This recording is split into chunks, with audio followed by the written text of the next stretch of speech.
Good evening and welcome. This is Health Check on Hope TV. It's where you look and live.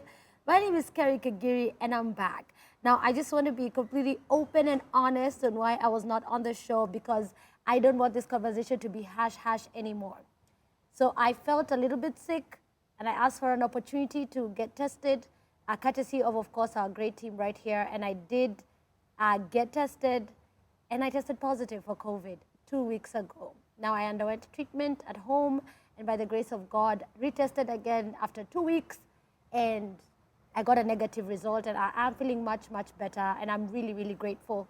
Thank you so much for keeping Sharon Naitore company and thank you so much Sharon Naitore for holding it down right here on Health Check.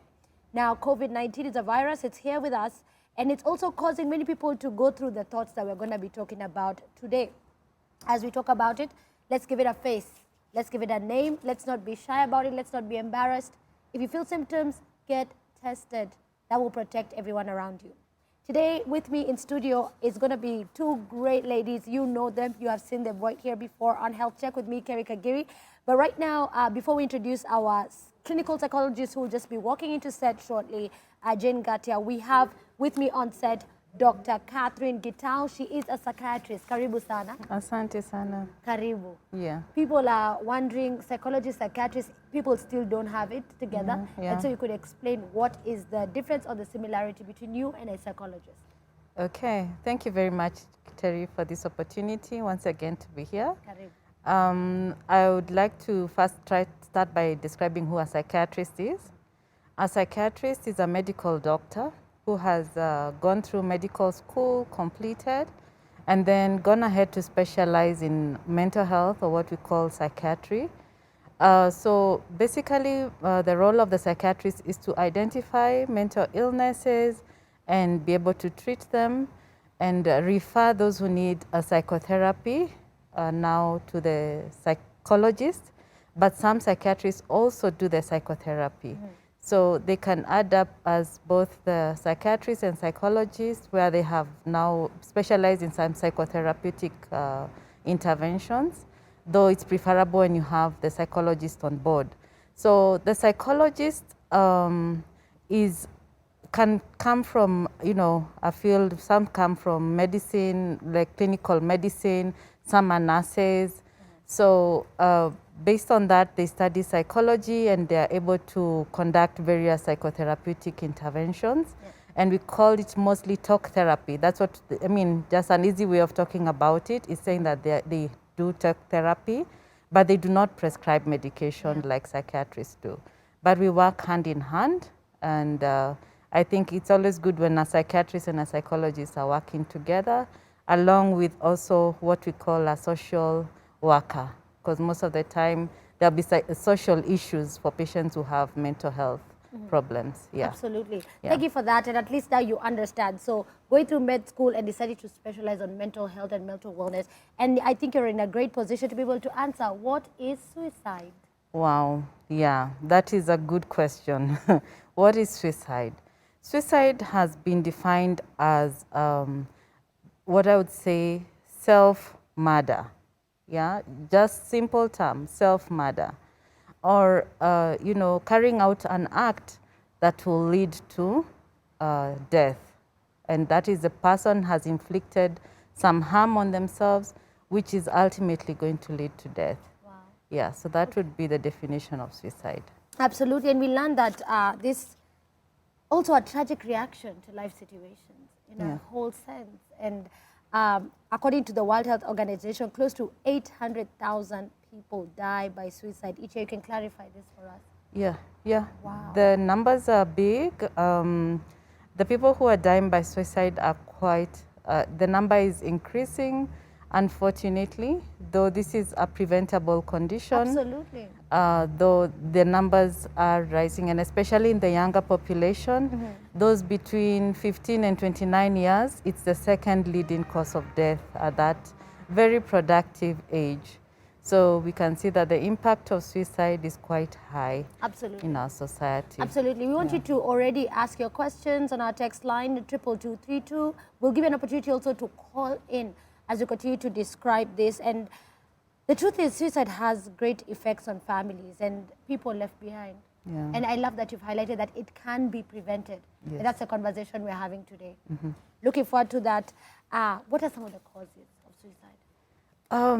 Suicide has several theories to explain what is leading to suicide, or what you'd call a cause. And we have several theories in terms of the social theories, and then we have psychological theories, we have biological theories on that. And when we look at, for example, the social theory, which in other terms is called the Dagenham theory, we see different, like 3 approaches to that, in that there is the egoistic suicide, where you find that this person is not well integrated into the society. And the reason for that poor integration could be probably divorce, separation from a loved one. That could be one of the things that can be a contributing factor to suicide. For people who have probably been in what would I say, in a relationship sort of, and then it breaks up, then that can also be a leading cause towards suicide. And many other factors can be found within that altruistic kind of situation, where we even find children who don't have very stable homes. They can also be at higher risk of taking their lives. Yeah. Then we have the altruistic suicide, where we are saying that somebody is very integrated within a certain culture or religion. And here is where you find mass suicides, where people have a pact and they are completing a suicide or planning a suicide based on that. And then we have what we call anomic, and in that situation we are looking at something like what we are experiencing right now, COVID. Yeah. COVID has brought in a lot of social imbalances, if I would put it that way. And maybe you are earning a certain salary, it is now gone, or you are at a certain level in society, and now your status has suddenly come down, and that can now leave a gap or give you a sense of loss, and that can also be a contributing factor when you're looking at the social components. If you look at the biological components, we say that there is a decrease in some certain chemicals within the brain. Okay. So that's why we call it mental health. Yes. Yeah. Yeah. So with mental health, there are many factors that come to play for mental illness or to come up, or even in the case of suicide. So there's lower levels of serotonin, which is found in people who have completed a suicide, and various studies have been carried out and seen that this certain chemical in the brain is reduced, mostly in people who complete a suicide. Then genetics also plays a role. This being because most of the cases, or most people who complete a suicide also have a mental illness. Mental illnesses also run within families. There's a genetic component to it. And because of this, then we say also in terms of suicide, genetics has a role to play. Absolutely. Yeah, so you can find that a family or a history of suicide in the family can be a risk factor towards somebody also taking their lives, or being more likely to take their lives as a result of that. And we've seen a story, for example, in the Hemingway's family, we had like 5 generations where there was a suicide within that family. So there are various families we can look from generation to generation, you find that there's a suicide. And the interesting thing with suicide is that not everyone will hang themselves or take their lives in a very clear or apparent manner that everyone knows it's a suicide. Some can complete a suicide through even abuse of alcohol, Maybe a slow fade. Yeah, slow fade, yeah. Absolutely. Yeah. As we talk about that, probably you could tell us what can we watch out for within ourselves, and also what can we watch out for with our family members, our friends. Yeah. Probably it could be just what are some of the things that we should look out for? And because the point of this conversation is really to prevent any more suicides as much as we can. Yeah, true. So let me start by saying that there are what we call risk factors. What we would refer to as risk factors for suicide, starting with the male gender being one of the factors that is seen to be a high risk, in that you'll find for completed suicide, there'll be men are 4 times more likely to complete a suicide than women.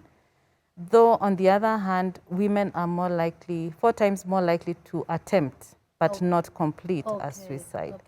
So there's that risk factor in terms of the gender. In terms of age, we are seeing that the age group between 15 to 29, as I mentioned earlier, they are at higher risk.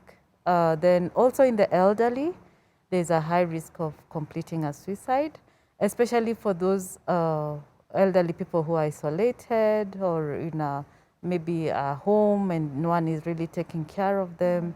So that increases the risk as well. Those who are unemployed, something we are seeing is now really on the increase. When we don't have good social support systems, then there's a higher risk of you completing a suicide. And social support, meaning that even this person is living alone, and of course coming to play also is the lack of finances, and poverty always has a role to play in terms of increasing the risk. Then mental illnesses also have a major role to play, as I had mentioned. I like that because that's where we were actually going. Some of the disorders that actually cause. 95% of the people who complete a suicide are likely to have a mental illness.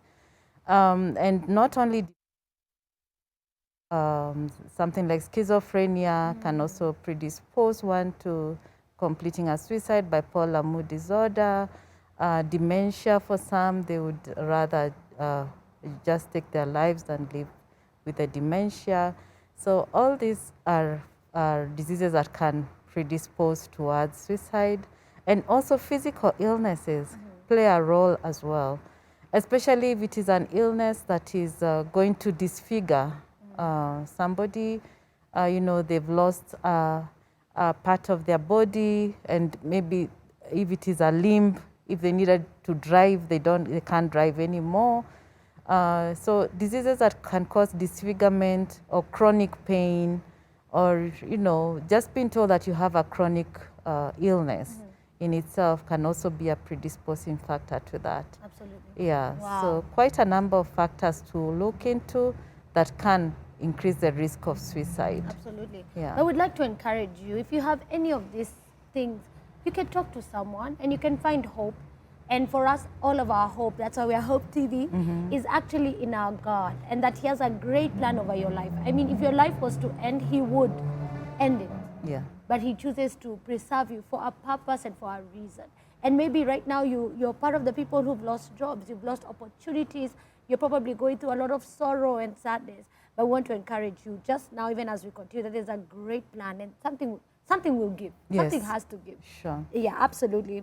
As we look at that, we've highlighted, of course, you've said also physical disorders, probably things that could have amputation, Yes. chronic illnesses as well, other than mental. But what is this impact of mental illness on a person's well-being? What would you say? When we talk about mental illness, we are talking about an illness that is on a spectrum. It's not that it is either absent or present. It can move from mild to moderate to severe. Yeah. So most of the time you find that those who have a severe mental illness are more likely to complete a suicide. And the good thing with mental illnesses is that you can intervene quite early on and start working towards mental well-being. So if you have probably, let's give an example of mild depression. At that point where you have mild depression, just going to a therapist or I say a psychologist and dealing with that depression at that point will significantly improve your mental well-being. And also incorporating things like self-care And when we talk about self-care, we are talking about, a healthy diet, exercising, doing things that you enjoy, at least something in a day that you feel, wow, I am looking forward to do this at the end of the day. Having those people that you love or dearly love you around you or in contact with you. And also getting rid of people who don't love you. Guys like being nice to people. Yeah. But I actually got to a place where I told someone, I don't want us to engage outside the work we do or outside the space we serve. Yeah. Because you realize this person is being very, is putting you down. Yeah. In a sense, and not in a bad way, not in a positive criticism, but in a way to shame you, to hurt you, really. Yes, yes. And so, I mean, end those friendships. Siko baya. Yeah. Love everyone, but don't allow everyone into your space. I don't know if that makes sense. It does make sense because at the end of the day, let me just say we have enough troubles to deal with. So adding on to your troubles by, hanging out with this person who is always putting you down, you'll be doing, plus minus work. That's true. Yeah. So it's always good to really have around you and within your circle those people who keep lifting you up, encouraging you, and making you see the positive side of life. Yeah. As you talk about that, I know we have an episode and you should check it out. It's on YouTube. We did an episode on depression and anxiety, and it's out there. It's on YouTube. But you could just explain to people so that we can know how can we tell these symptoms of someone who is a candidate of what we're talking about. Okay. First of all, somebody who has suffered a mental illness in the past is a high candidate. Okay. Yeah. As I've said, that most suicides are completed by those who have a mental illness, and also alcohol and substance use disorders. So those are probable candidates, and what can be done at that point is managing the mental illness and managing it on time. I notice that sometimes people will see that their loved one has a problem. They'll see probably they're having a low mood, they're withdrawn, but they'll be like, let's give them time. Maybe they'll get out of it, they'll snap out of it. The more you buy time, the worse the illness is getting. Especially with someone who was friendly, available, you know. Yeah. So it's always good to seek help the minute you see there's a change. The minute you see, oh, my child is now not talking much, not reaching out to me, you need to find out what is going on, what has changed, and try and reach them at that level before the illness becomes severe. Because when it is now severe, you might even now need to be hospitalized, which is also finances and time and all that. So the earlier when you notice there's a change, immediately seek help. Because for depression, you'll notice the low moods, you'll notice the withdrawal, what we would call laziness, in that somebody is not motivated to do anything, low energy levels, and they lack interest in the things that they used to enjoy doing. If it is a student, they don't want to go to school anymore. If it's somebody who is working, they don't want to go to work, or they keep skipping work. So those are already pointers that there's something that is not going right. Then for anxiety, you can find that this person is worrying excessively. You can worry about a few things here and there, but when somebody is just preoccupied and all the time they're just thinking, oh my gosh, bad is going to happen. And if you try to point out what is that bad thing that will happen, they really can't tell you what is gonna go wrong. So it can be disabling. So the minute you see some of these signs, you point out to your friend or your family member and tell them, I noticed that something has changed. Could we just see a professional and get a second opinion, and also get to know what probably has triggered this event. Is it something that you can help?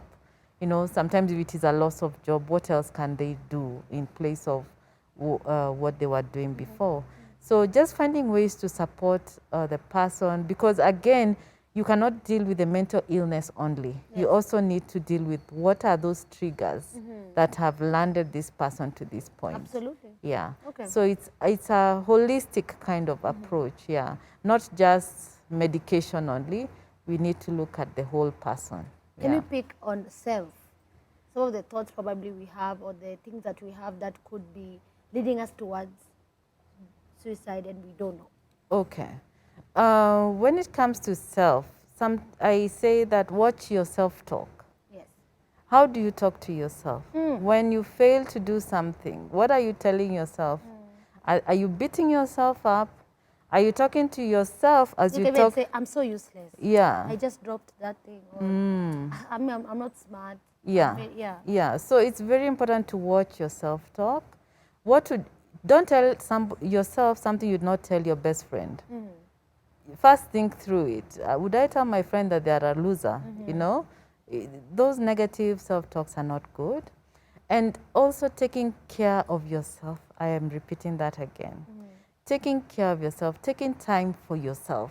It is not being let me selfish. Ask you an example. What do you like to do? What do you look forward to do in your day? In my day, I look forward to dancing with my children. Oh. Yeah, in the evening, or listening to music, or we have various things we do, or just playing some board games or something interesting that will break the monotony of the day. And sometimes we just talk about old, Mom, what did you used to do when you were this age, or what, some interesting stories So you in the bring back some happy evening. memories. Yeah, so some happy memories, simple things. But even just putting on music and dancing to it is also something good. Absolutely. And I also love exercising, much as there's no evidence to it, but yeah, I love exercise, and it's something I like to do, walking.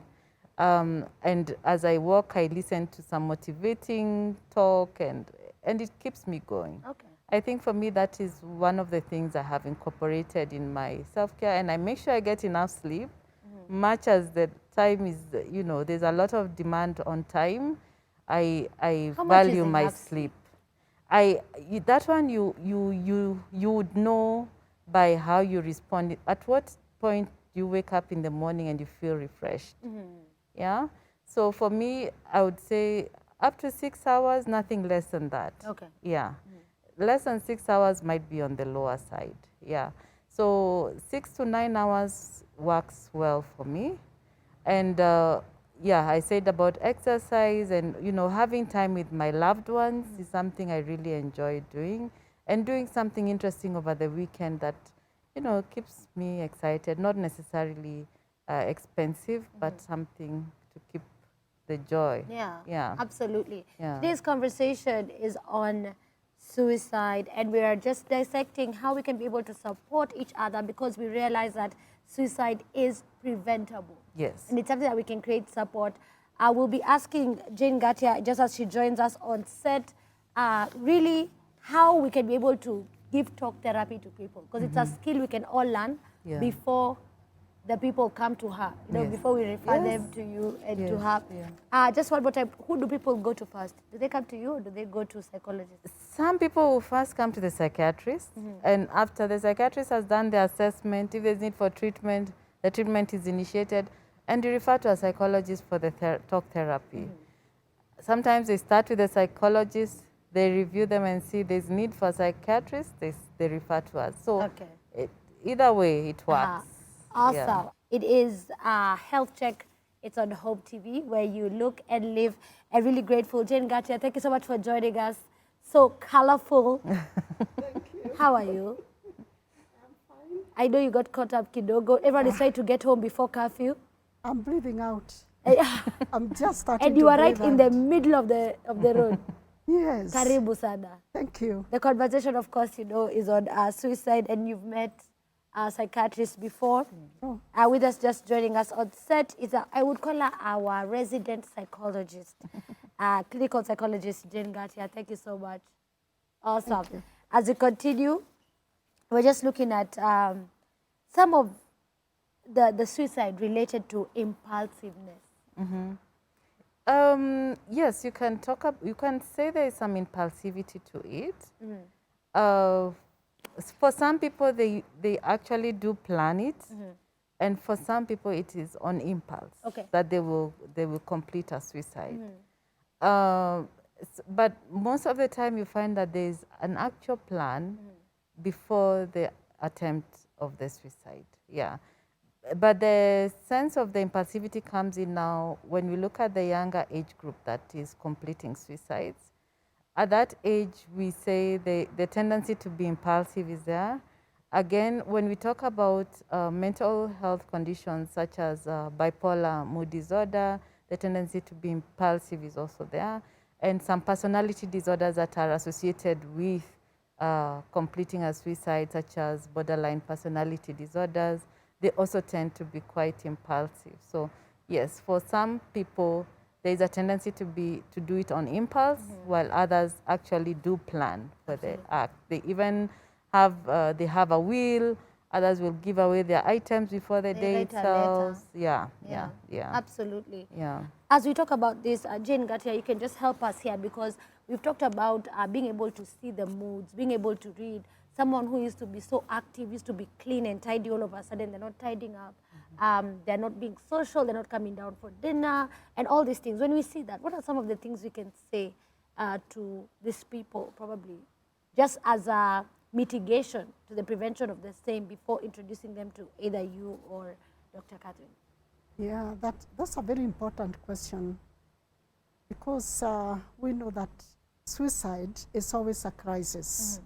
There is always a crisis somewhere with that particular person.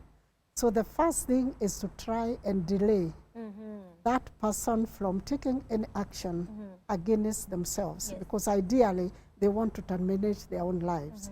So when it gets to that level, the first thing is to use delay tactics, delay in a good way, and get the person first to keep away. If they had, for instance, a rope, maybe they wanted to hang themselves, they had poison with them, or some people even have a weapon. The idea is, let's get this person convinced to keep away the weapon and to drop whatever they are holding. And whichever way it can be done, but for counseling psychologists, we try to empathize with them and tell them, yes, it can't be easy, whatever you feel, because definitely it feels horrible for a person to have got to that level. They really have climbed the mountain and nothing doing. And the mountain apparently appears so huge. So we try to understand them, and we try to convince them in a way that, would you like to give yourself a second chance? What if something changed that is, you know, kind of pushing you to that level? Would you want to live? Apparently, most of the people who want to attempt suicide, or who even, you know, intend to, they want to live. It is not that they want to die. Actually, all suicidal issues are about a cry for help.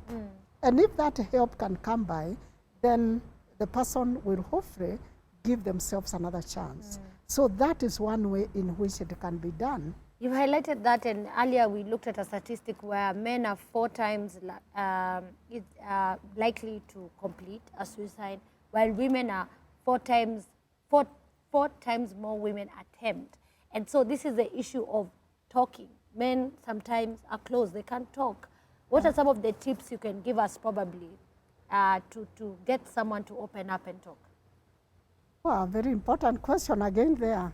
Yes, for the person to talk, you have to fit in their way of thinking. Okay. That is now for the professional or for anyone, because anyone surely can get these tips and still help out.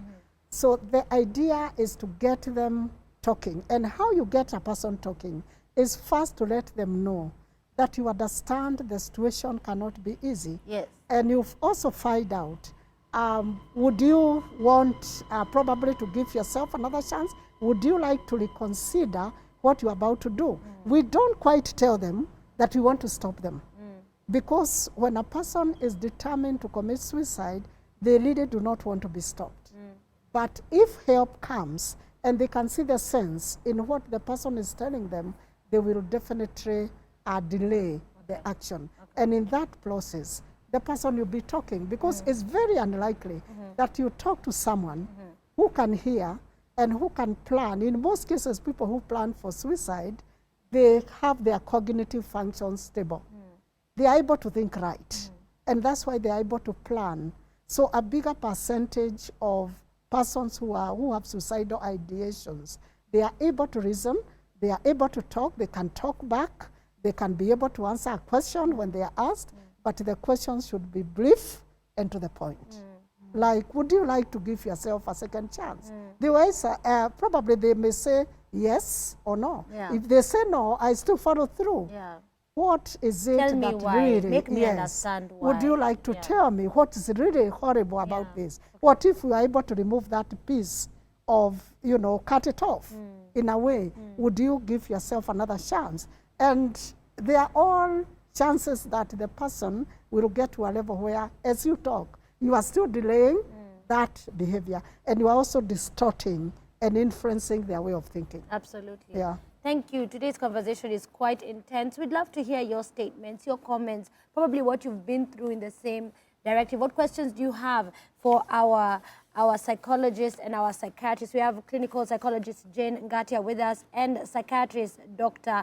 Catherine Gitau. It's on Hope TV. We'll be taking a short break. When we are back, we'll be responding to some of the questions that we have out here, like treatment and medication also that can help, and you are in that position of prescribing medication. Also, going deeper into how to help someone who has lost their family, their relative, or a friend to suicide. So we'll be having that and much more after we go on a short break. Keep it right here on Hope TV. My name is Kerry Kagiri.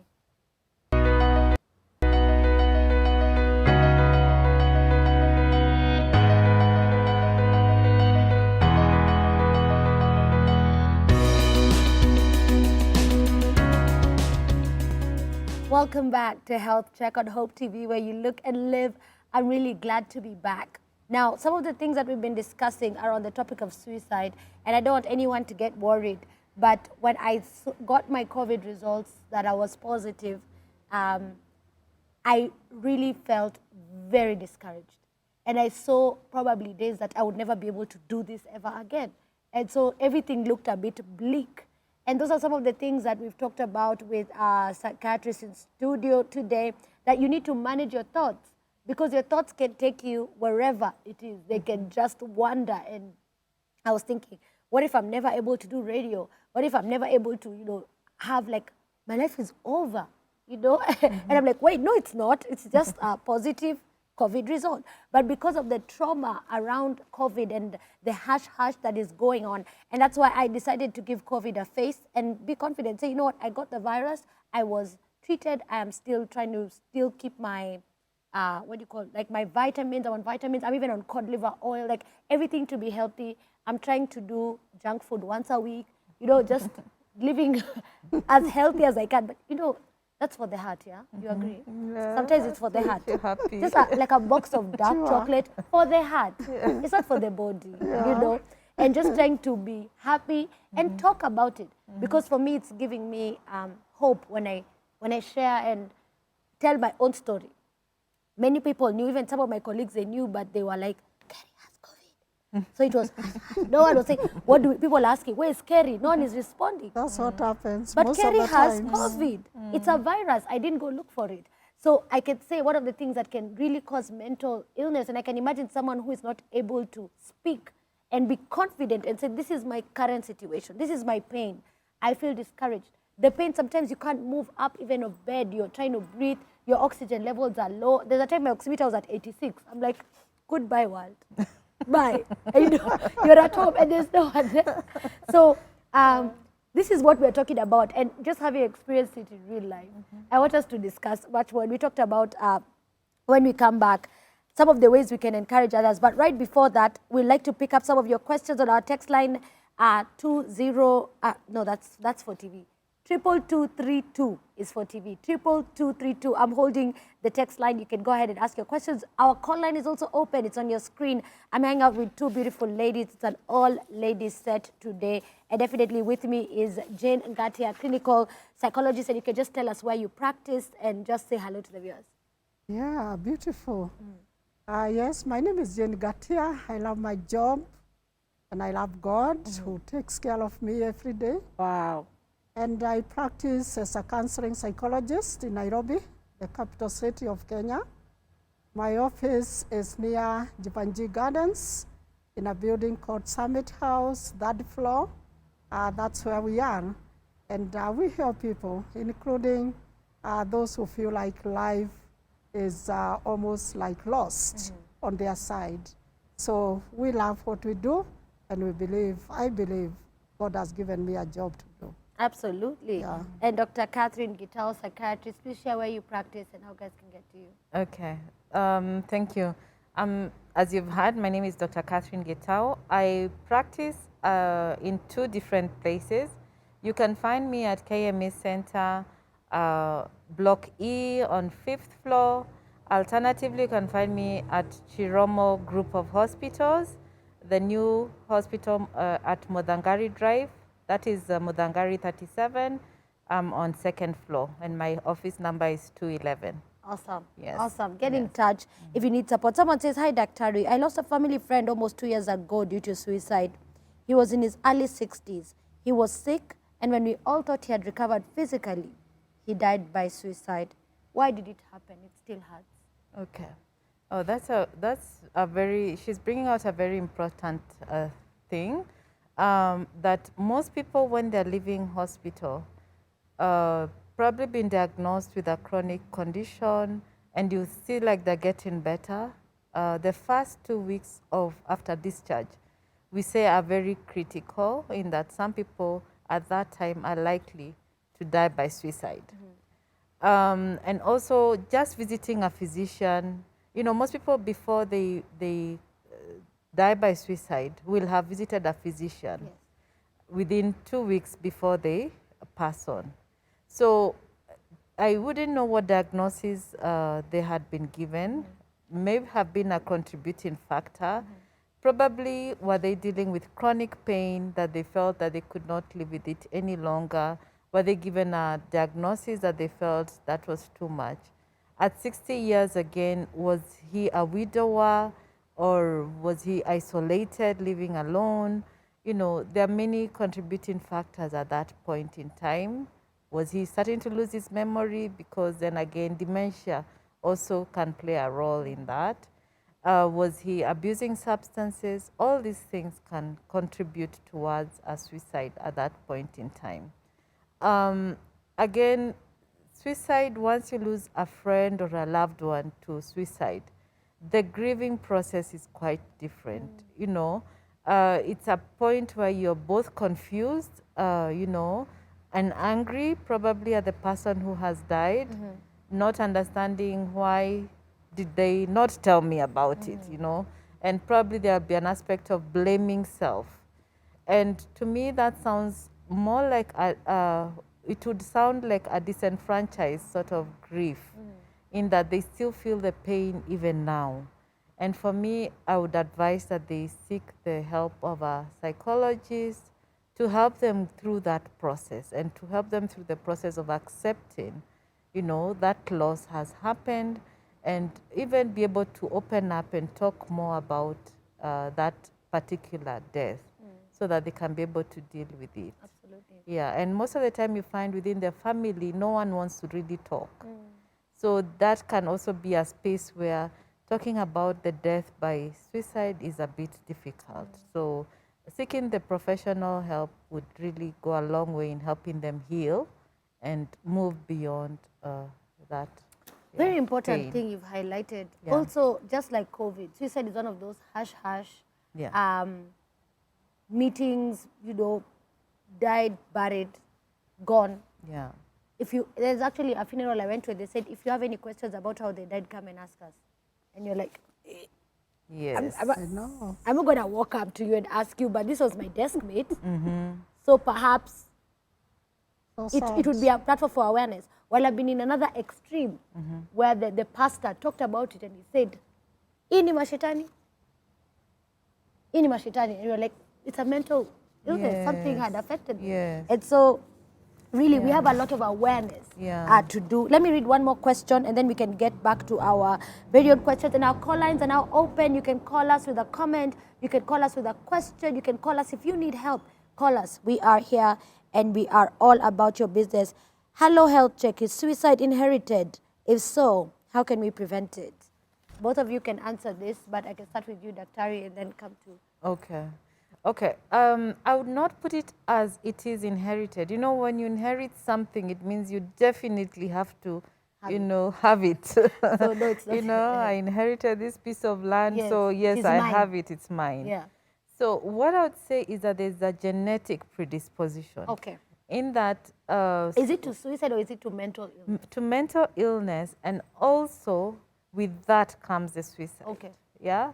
So I would say there's a genetic predisposition, and it is not a must that everyone in that family would die by suicide, but some other factors can come into play and lead to suicide, not only the genetics. There has to be other components that will now probably trigger that particular death by suicide. Absolutely. Yes. So you're more predisposed and you need to take Yes. more care. That's all we are saying, that you need to get the support and the help, just like Yes. cancer and all these other things. And we want to really highlight that mental illness is a real thing. They are, what did you call it?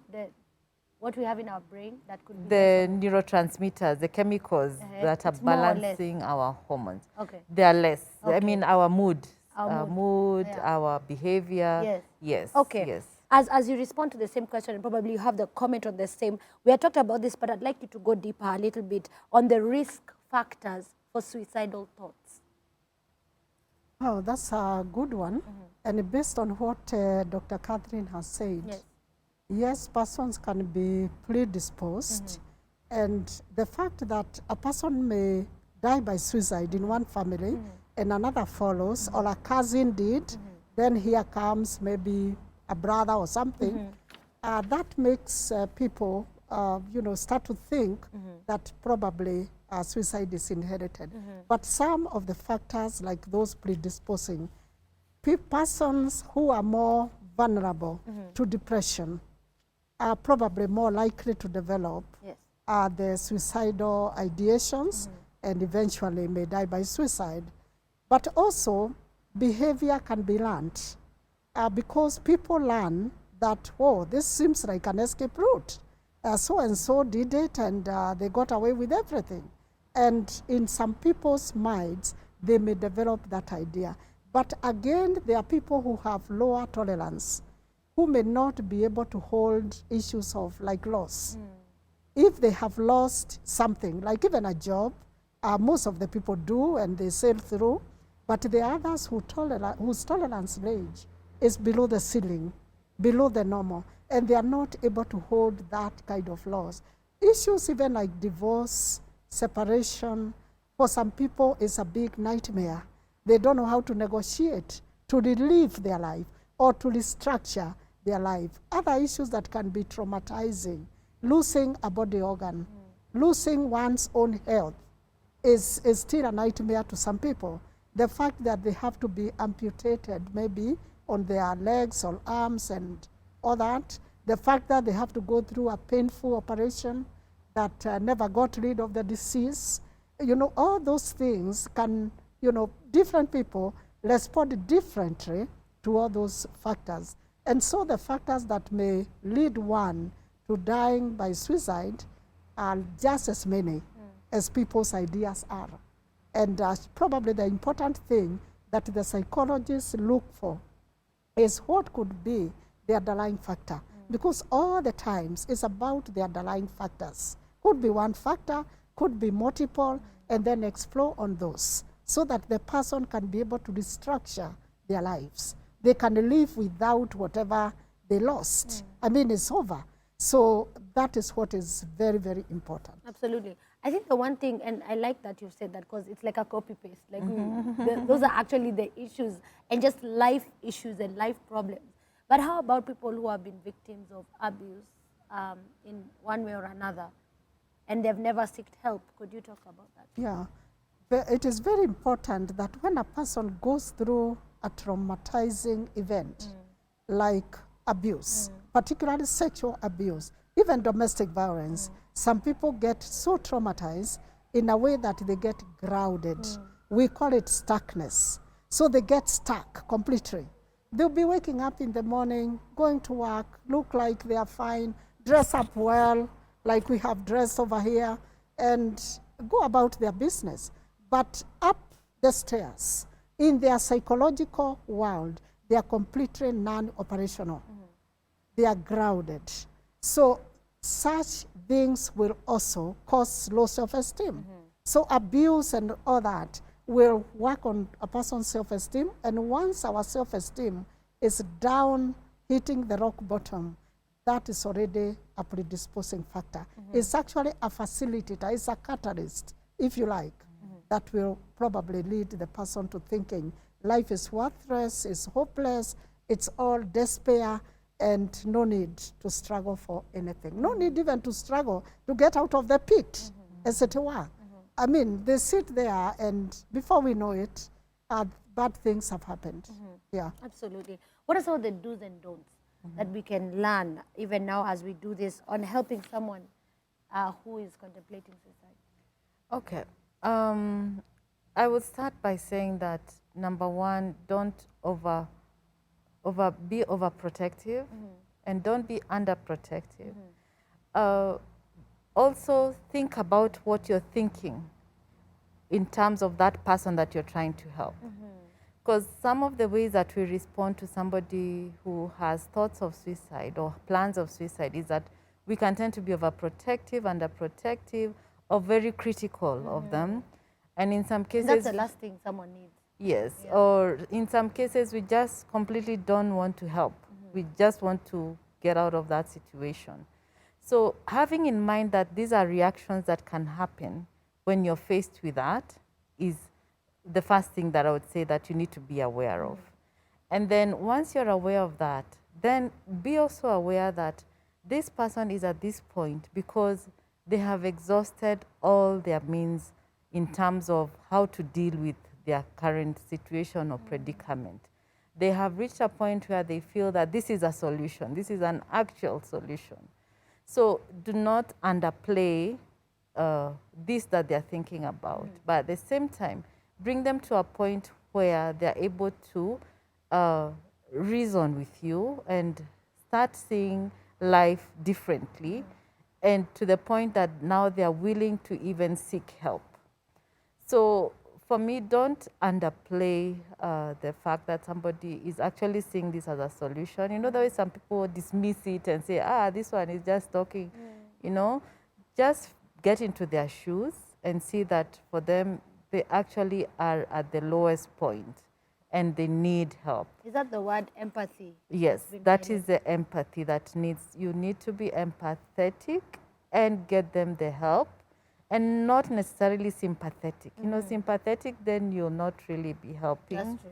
Yeah, so get them the help that they need, and of course, helping them get to a safe place where they don't have the means, as Jane had highlighted before, to complete the suicide or to harm themselves. Yeah, so for me, I think that is how to answer that question. Yeah. Absolutely. I'd like you to comment on the same. Really, what can we do? There is always help at hand. And whenever a person feels, you know, we all have our low moments, everyone. And life is not a straight line, someone said. Yeah. So we shouldn't probably take life like, I don't want to say we shouldn't take it so seriously, but really, there are always ups and downs in life. And the best way forward is for someone, first of all, to encourage themselves. But for us who are out there, assuming we recognize that a person is, you know, so low to a point of wanting to, have that intention of dying by suicide, then it is our responsibility to talk to that person. Talking, we call it talk therapy. It is so powerful. Just being able to talk. Like when I sat here, you talked to me, and I told you, Carrie, I'm just starting to breathe. I know. You know, meaning the anxiety levels were quite high. Talk therapy. Yes. At least having someone who is talking to them, there's nothing as powerful as realizing that someone cares. Absolutely. Just by that of calling out, Kelly, what's up? Yeah. Can we talk about it? Yes. I mean, would you like to open up to me? and give this thing a second chance. Would you like to give it? That is powerful, and it has always worked. But we are also saying, because we do not know the seriousness of that matter, this person will definitely needs professional help at some point. Once the first aid, once they are off the hook, they need to be referred to a professional. Absolutely. So that they are talked to. The professional, let's talk of counseling psychologist or clinical psychologist, will be able to explore. We call it exploration. Explore the issues. Find out why is this root person, cause. yes, why are they in the rock bottom? Yeah. When did they hit the rock bottom? And that becomes very important because the person begins to climb up, they find their way, they'll be guided, and they'll be out of the we call it out of the woods. Yes, absolutely. Completely. And of course, when they are sent to a counseling psychologist or a clinical psychologist, they will also be assessed using certain tools. And those tools can also tell us the risk factor. Yes. Because there are times this person may need to go straight to Dr. Catherine to be given medication to balance the whatever hormones that are not balancing. And because that's a medical issue. So it is teamwork. We have the family have to talk to the person. We need to empower the family. They need to show love. We have the medics, we have the psychologists, and we all have to work as a team. Is there anything we should not do? Oh, yes. You can say, no, don't do this when this person is this. Yeah. Quite a number of things. Probably the list is endless. But just to mention a few, Sure. Do not try to impose values on that person. It is very easy for me, probably, taking myself to be non-professional, to tell the person, oh, you know, you shouldn't die by suicide, you know, it's hell for you, hot fire somewhere is waiting. Now, that's imposing my values. They will say they really do not care about the hot fire. I mean, they don't believe in that, and that will not help. We should not force the person to do anything. We need to suggest to them, show them the available options, and chances are they'll pick the better option. And they will want to live. They will want to move on. They will want to build bridges that have probably been burned, and so they don't see how they cross over to the other side of the river, you know. So that is very important. Do not ever condemn. Do not ever judge, kind of like some rules there. Do not impose things on the person. Do not force them to do anything. If they are holding poison, talk them out of it. They will willingly put it down. And once it's down, it's unlikely they go for it. And that way, we have won the battle by making the person live one other minute. Absolutely. And they'll live for hours, they'll live for days. Wow. Yeah. Absolutely. Thank you for that. I just thought about a scenario where some people are manipulative. How can you tell? Is there maybe a technique you can give? Because I've just remembered, just as you were talking, and I realized there's people who manipulate you by saying, if you don't do this for me, I'm going to do this. If you don't do this, I'm going to do this. Why are you not doing this? You know, that kind of a thing. And as you think about that, we're coming back to look at teens and drug and substance abuse and why that makes them more susceptible. But could you just highlight on that kind of, I would call it emotional abuse. Because it's so stressful to think that someone you care about will want to end their life because of maybe a decision you've made or something they want to get from you. Okay. What did you say about that? First of all, I would start by saying that when you notice that you're in a relationship where somebody is manipulating you or, you know, trying to get things from you by telling you such things, then there already lies a problem. And definitely you need to guide them to seek professional help. They could be saying that, and maybe at some point they will do attempt. Okay. Yeah. So don't take it for granted. And that's why it's important at that point, when you start hearing them say that, you can guide them to a professional and try to get down to the issue, because there is a problem that is leading them to act that way. Sometimes people will manipulate because they don't know any other way of solving their problem. So how else can they be helped with their problem-solving skills? How else can they be helped with their interpersonal skills? So that is a person who will need further, maybe psychotherapy, to help them learn that, trying to get people to do things by manipulating them is not the right way out. Probably they don't have the intent to die, but using that as a way in a relationship is definitely a red flag that you need to seek some professional help. Absolutely. Yeah. Absolutely. As you do that, thank you for your text on 22232. Hi, Carrie, where most youths who abuse substances end up killing themselves, and what is a connection? And is there treatment? You can respond to that right after I read this. One is saying, thanks a lot, Jane and Dr. Catherine. That was a very informative information about the relationship between psychiatrists and counseling psychology. I hope the government is aware of the connection between the two. Secondly, suicide is high, especially this time of COVID, and counselors have a lot to do with helping people because, and by use of talk therapy. I appreciate both of your work. That's to both of you. That's Beldin. Thank you so much, Beldin. Thank you. As you respond to the question, youths abuse substances, killing themselves, what is the connection? Yeah. And is there treatment?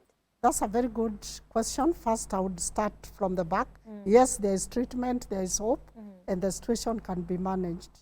Because Dr. Catherine is right here, and she'll give medication, and people should not fear psychiatric medication, first of all, but that's Dr. Catherine's area.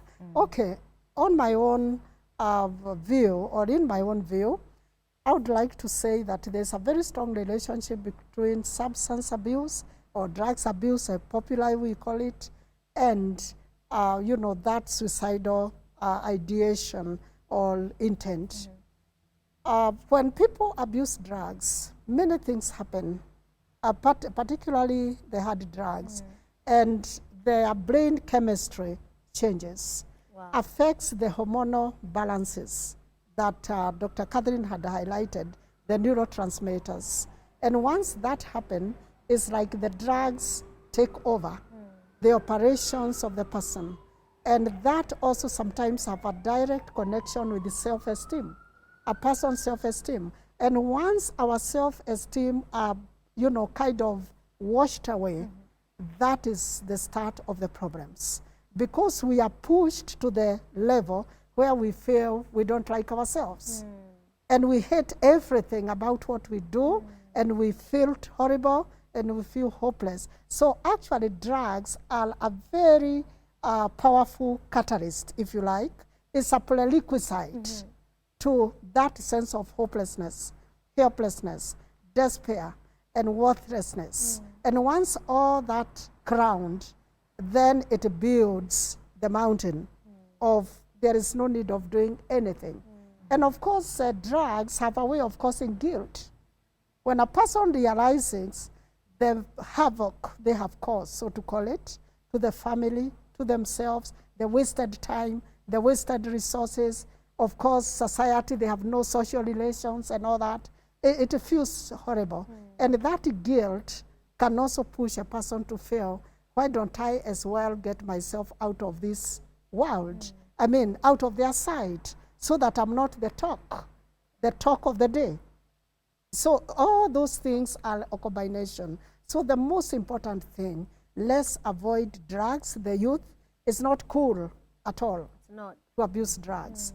It is only a horrible thing because it ends up on the road of destruction, and particularly self-destruction. So that's the way to go. Absolutely. Let's avoid that. I don't think there's any pleasure in any of this drug and substance abuse. It's not cool. In fact, guys always, I've had guys commenting and saying, women who get drunk, not attractive at all, while you're thinking you're spending time with this guy. So really, there's a lot of care to be done, a lot of talk to be done. Talking about really what can be done to prevent suicide and the stigma around it. We've talked about this, but I don't think we can emphasize enough at individual, community, at national level. And also just thinking, how can we actually handle this situation and boldly talk about it, even in our family setup? Probably you could highlight that. What we're doing right now is really critical in terms of getting rid of stigma. Talking. You have just told us here that you were COVID positive. How many people are bold enough to say that, yes, I had suicidal thoughts, and or I even attempted a suicide. And now look at me, I am here, and that this was my experience. Yes. You know, just talking about it so that others can know, yes, somebody can actually have these thoughts and get over them and, you know, live a normal life. Absolutely. So the stigma against, or rather the stigma towards suicide is quite high. And, you know, when you look at religious organizations, very important and key in the fight against the stigma, because as you mentioned earlier, when somebody says that hiyo ni shetani, you know, or that was demon possession, then you're increasing the stigma. Let us talk about it with facts, you know, give the right information. Absolutely. So that we can get rid of that stigma. As a family, what I encourage people to do is to talk about themselves and what they are feeling. As often as possible. Open up. How easy is that? Let's just talk. Like, you know, this is culture where unafanya hivi unachapwa. You know, that's what you're used to. So by the time you're having conversations, it's very rare. How can we open that up in a family setting where you can tell your mom, when you say this to me, it hurts me. I'll give a classic example. There are mothers who think their children are too big in terms of weight and size. And so they say, you don't eat, just as an example, you can't eat chips. These guys are thin, they eat chips. You eat your vegetables. So already, that's something that the parent is creating in the home, for example.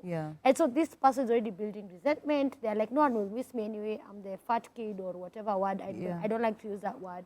But just as an example, starting from there, where can we pick up conversations in the home between parents and children who know na kulipia school fees? That is all you need.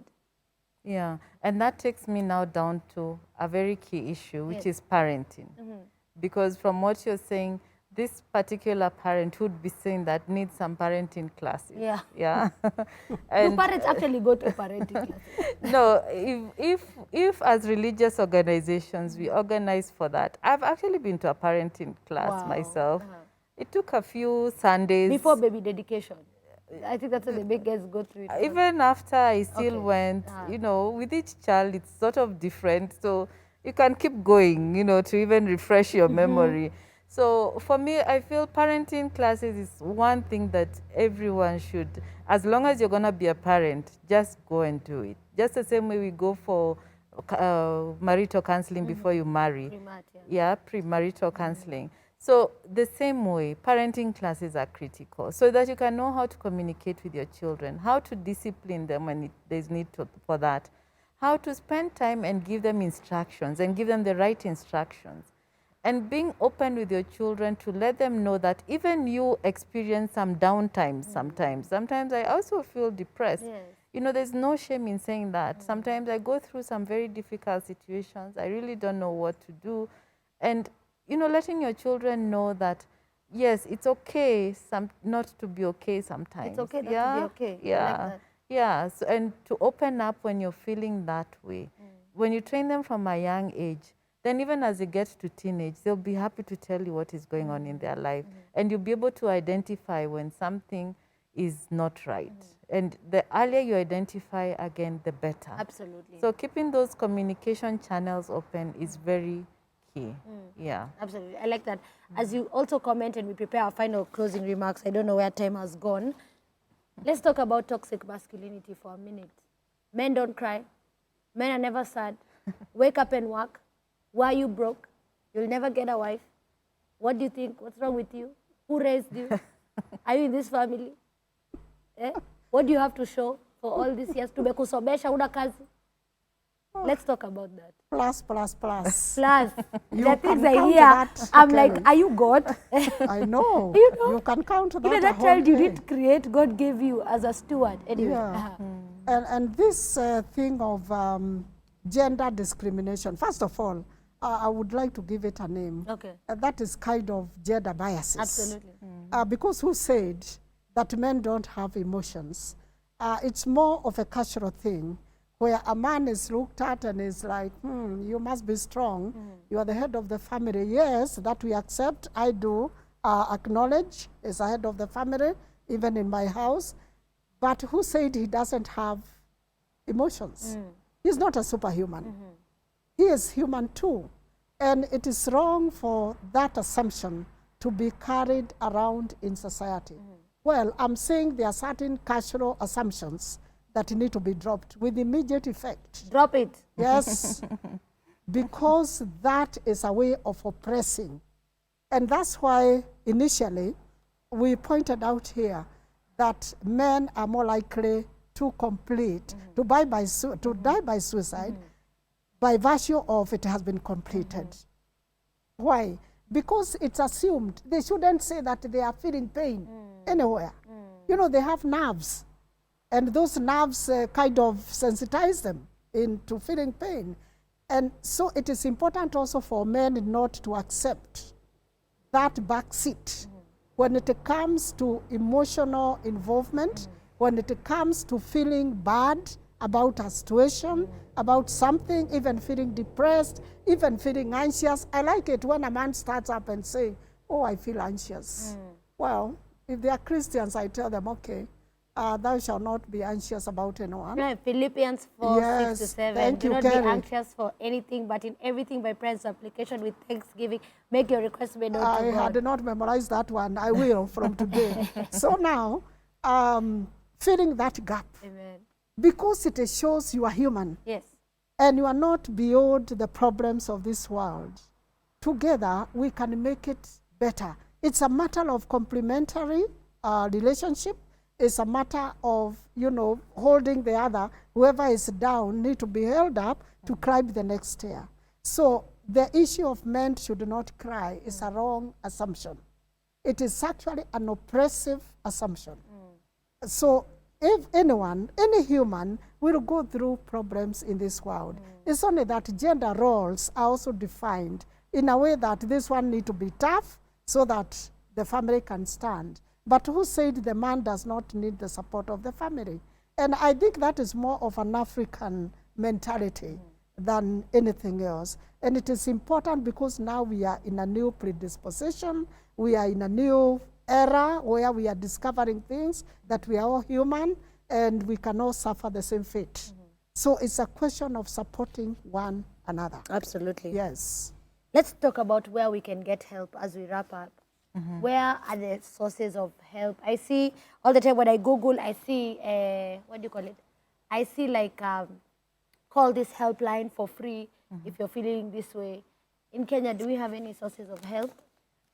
We have a few toll-free numbers. The one I know, I would say off-head, is that offers counseling services toll-free, but mostly related to substances, is an Akada line, the 1192. We also have this organization called Befrienders that deals mainly with suicide, and they are online. You can look at their website, Yes. Befrienders Kenya. Yes. I don't have their number off Yes, head. Befrienders Kenya, I've heard Yeah, about yeah. A few hospitals like Chiromo also has a toll-free number, which you can also call, and also that is on the internet, on their website. There are quite a number, So but even right I here at don't have Sitam, them by the off way. head. Yeah, Yeah. yeah. I also hear that there are counseling services with Absolutely. Sitam, and different churches also provide the free services as well. Yeah. Absolutely. Can you share any other places guys can just call? You see someone, you talk to them, and you tell them, are you willing to get help? And then, you know, Yeah. COVID, sasa tunaanza kuangalia bank balance. Yeah, just in the event a person didn't have a number, Yes. let's say of a psychiatrist like Dr. Catherine, or a psychologist like Jane Ngatia here, Yes. they could always probably even call the Kenya Red Cross. Yes. They have a number. Yes. I also can't remember it offhand. Yes. But someone who is really serious about looking for it, they'll get a St. John's ambulance, particularly for a person who feel like they are really down and life is no longer anything to them. So those are numbers that one can tell. But at the same time, it is important for our police services also to realize that dying by suicide even though it has been categorized as a criminal offense, this is a person who actually needs help. And so if a person really had nowhere else to go, I would even suggest that they walk into a police station and say they feel horrible and they need help. They shouldn't be arrested, in my opinion, but they can be connected now to another helpline or even taken to hospital. Yeah. As we wrap up this episode, we know that number one, no more stigma and no more taboo surrounding that. I need to wrap up this particular one as well and asking one more thing. Why do most people fail to seek help? You know, it's not easy to tell somebody that I want to die. Yeah. It's not easy to tell somebody that I think now this thing called life is not mine, you know? So it's not an easy topic, but whenever you ask somebody, you know, how are you feeling? What exactly is going on? They are able to open up slowly, slowly. And asking somebody whether they are having thoughts of suicide is not a bad thing. It actually now helps them to actually talk about it. Because, you know, if I come to you and tell you I feel I want to die, you know, your first reaction might be, oh my God, you know, I'll probably now wonder, okay, what do I say next? Yeah.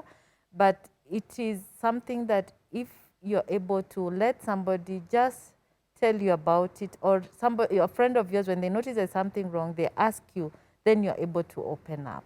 But I would say that it is not something to be ashamed of, but it is a point a pointer that you need help. And it is a pointer that I should open up, at least to the people who are closest to me, those I trust, and let them know that, yes, this is a point when I need you guys to support me. Absolutely. Yeah. Absolutely. Yeah. One here saying, Carrie, great to have you back. Say hi to my mentor, Jane Ngatia. This is a very informative. Christine Mwangi says hi. Wow. Awesome. Say hi to her. Msalimie kwa TV asikie vizuri. Hi, Christine. Thank you for the compliments. Awesome. Yeah, Christine is my student. Awesome. And I'm glad that she is adding value to Good her stuff. training. And many more who could be watching. Someone is saying the topic is really timely. I'm requesting for Dr. Catherine Gitau's phone number to refer a relative. Okay. Okay. So am I supposed to say You can it share it. online? Okay. 0727 114078. That number is so easy. I can call it when I'm in trouble. 0727 114078. Yes. Awesome. Great Good memory. stuff. I have it. I have it. Just save it. I try to cram numbers. I don't know. It's like my go-to. It's like a game. It's a game. Yeah. Awesome. You'll ask me at the end of the show as we share as well. Where can guys come to you for support? Yeah, you can find me in Nairobi, the city center, Yes. the capital city of Kenya. The building is Summit House, third floor, near Jivanji Gardens on Moi Avenue. Actually, that's a place we offer the counseling service. We also train professional counseling for someone who just want to understand and be a helper in this helping profession. So you can find me there. And if you wanted to contact me, 0721 201564 during working hours, unless things are really bad. Okay. Yeah. During working hours, 0721 201564. Absolutely. Awesome. Excellent. You got it. You can watch this video. I want to encourage you to do one thing. Even as we've been having this conversation, there's how you can participate. I know you don't understand, but there is a power of social media. Now, this show is live on Facebook. So if you do have a Facebook account, you can go to Hope TV Kenya and click the share button. When you share it, you don't have to say anything. Your friends, the people who you call your friends, the followers, your relatives, they will be able to watch this and get the information. Another way is you can share it on your WhatsApp status, and people can be able to see the show. You can take the link on YouTube, you click share. When you click share, it brings you options of where to share. Click on WhatsApp, click on Facebook, share it with your various groups. Let people not be stigmatized. Probably you're from a family that someone died by suicide, and what happens is you've never talked about the issue, and it's a hush-hush, and you know you're afraid of your parents. No one wants to talk about it. Share this video. They'll be able to process and see whether they need help. because people grieve in so many different ways. As we've talked about it, and rightly said by Dr. Catherine, she highlighted that the people who die by suicide over a period of time, it is through substance abuse, through neglecting medication that they should be taking, through not living a good lifestyle, because at the end of it all, I've had someone who says stuff like this, like, you know, if I don't drink alcohol, I can still be hit by a car. So why not drink? You know, like that kind of a thought where you have no stewardship over the life and the gift that God has given you.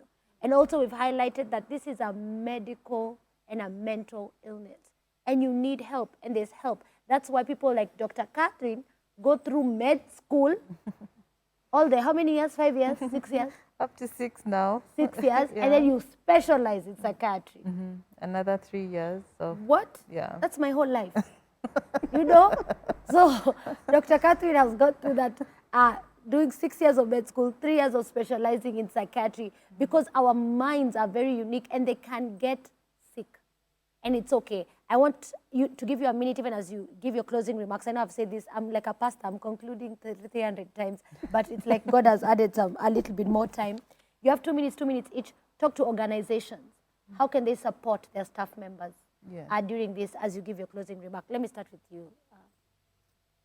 Yeah, this is very important that we get, you know, people supported, particularly when we are referring to organizations.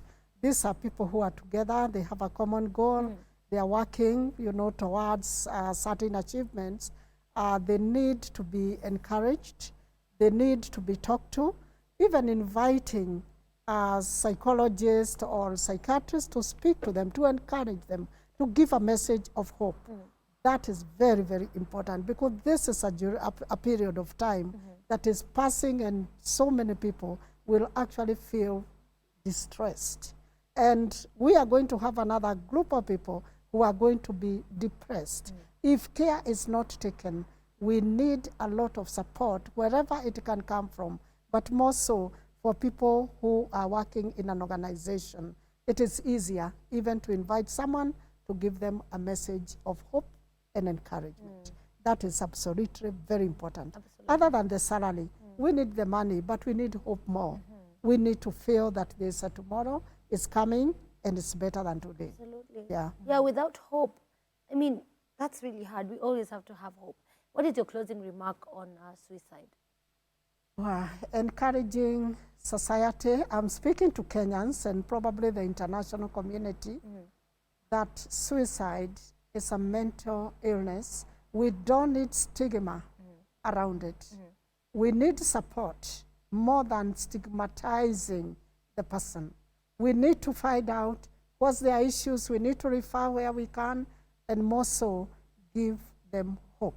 These are people who just need to hear a word that there is life, and I mean I have to live on and restructure my way of thinking.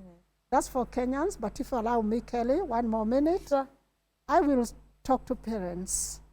Parents of today, please take care of your children. Take care of their psychological, emotional, and social, needs. Because some of the things that cause, the adult to to develop even suicidal ideations, to develop depression and what have you, are things that happen to the child when they were maybe 10 years, 12 years, and so on. And when they grow up, even at the age of 30, you can imagine 10, 20 years down the line, what that happened to them, to the child, is still eating them up. And those are some of the things that we hear. So parents, please take your job seriously. You are a full-time parent, and the child needs that care. We must protect our children, and the child has a right to be protected from undue harassment and exposure that can cause them trauma. And that trauma becomes a prerequisite for suicidal ideations. Absolutely. Yeah. Thank you for that.